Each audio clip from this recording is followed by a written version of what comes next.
Perfect. All right. So we got another review coming at you here. This one's going to be one that you and I both saw, Jose. So I'm very interested to talk to you about this one.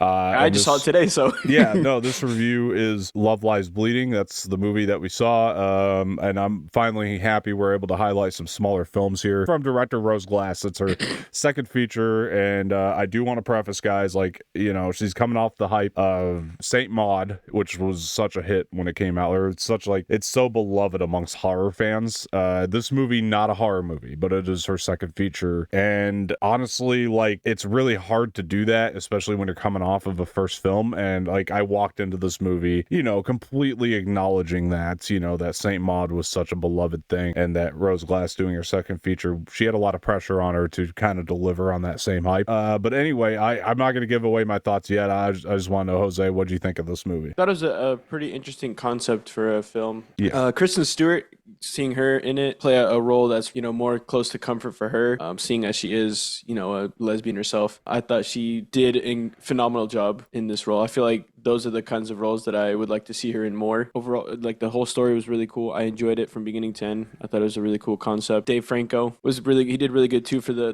limited time that he was in it. It was great to see that they had James Franco's brother play James Franco Yep. in a movie. That really Yeah. made me happy. I'm Yes, just kidding. exactly. Yeah. Ed Harris was also good. His demeanor and the way he came off was really a really interesting Yeah. role. Katy O'Brien, really really good in this. I feel like Kristen Stewart and Katy O'Brien's chemistry together in this was phenomenal. They Yeah. bounced off of each other very well. And yeah, it was just honestly, like I said, an interesting concept that you don't really see, and I like how we get to Yeah. we get these films. And to see these kinds of films do well gives me Yeah. even more hope for the future of these kind of more indie Yeah. films, so to speak. I mean, to set up the premise, I mean, you essentially got Kristen Stewart living this like hard life on the wrong side of the tracks, essentially, and she runs a gym and meets Katy O'Brien, and essentially it's a love story between these two characters. And I agree with a lot of what you're saying too, because it's like, when you're talking about Kristen Stewart, yeah, definitely this is one of her better performances. Like, she did feel comfortable doing something that she loved, and same for Katy O'Brien. I listened to a lot of interviews leading into this with Katy O'Brien, and it's cool to see that underdog story of her getting a film like this. I felt like that this was a big deal for her because she did fight for this role. She auditioned like 6 times to get this, which is crazy cool. But yeah, Oh wow. we've been seeing her on the come up, between all the different projects she's been popping up in, and I like her a lot as a person. Like, hearing her in interviews and realize she's down to earth, and she really did put it all out there on the line for this movie, and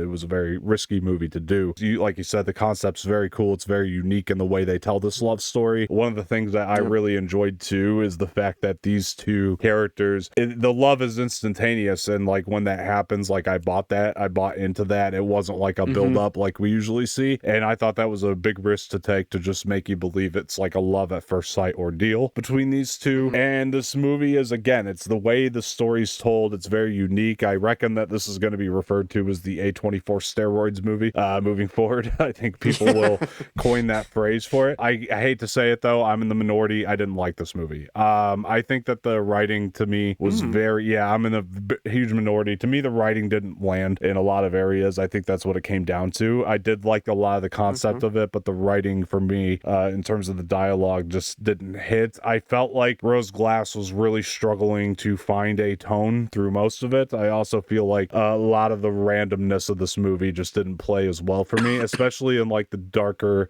humorous parts, which I get that's what it was going for, but I felt like it was playing a tug of war game in the comedy with the rest of the movie, because the rest of the movie was taking itself almost too seriously for me to buy into the comedic aspects of it. The ending, which I completely respect to this, because the ending is like, you watch it and it's a mixture of reactions between laughter and what the fuck and a lot of other things are going through your head. I mean, and it's like, I understand what it was going for, but at the same time, I just don't think it landed for me like it is for most people. And I think the best part of it is the relationship between Kristen Stewart and Katy O'Brien and their chemistry. I do want to point that out. I do think that the actresses did a good job, and it's a very well shot film. I mean, I'm not gonna say it's not. You know, it's a very, very well shot movie. I think everything Rose Glass wanted to do with the direction, she nailed as far as the shots go. She definitely emulated that those 1980s, you know, bodybuilder documentaries in a big way. Like, it had that look and that feel and that grime to it, which very, very good on her. I wish the rest of the movie, the glamorous aspects of it, lined up just as perfectly as the rest of it, because to me that's where it failed, is when the movie was almost trying to be too glamorous from time to time. You know, even though I understood the meaning of it, I just felt like it was doing too much of a tug of war with the grime of the movie and the grit of the movie. There are some really great kill scenes and very good gore scenes in here too. I do want to point that out. So again, this isn't like a complete miss for me, but it just didn't land with me, unfortunately. It was a lot of the dialogue and a lot of the storytelling and the randomness of it, and that over the top was playing too much of a tug of war with the grounded.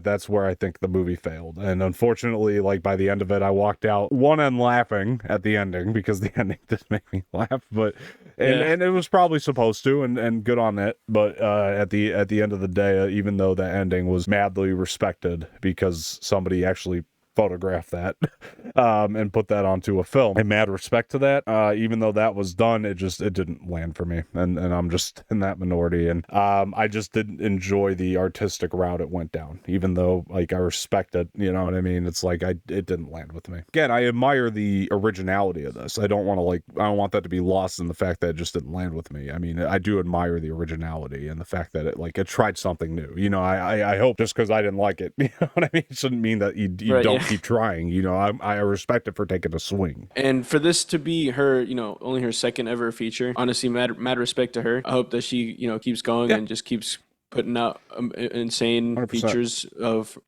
originality, and just keeps making movies like these and getting, you know, big name actors, and maybe not even necessarily big name actors, just people that are fit for the roles. This movie did hit for me. I really did enjoy it the whole time. And most from beginning people to it end. is. I think the ending scene was probably one of the funniest scenes for me. It's hilarious. Yeah. It's super funny. Yeah. One thing I guess I didn't quite enjoy, if I had like one tiny gripe, was when she does a thing. okay, she does. I think you know what I'm talking about. She does this thing. Yeah, I think so.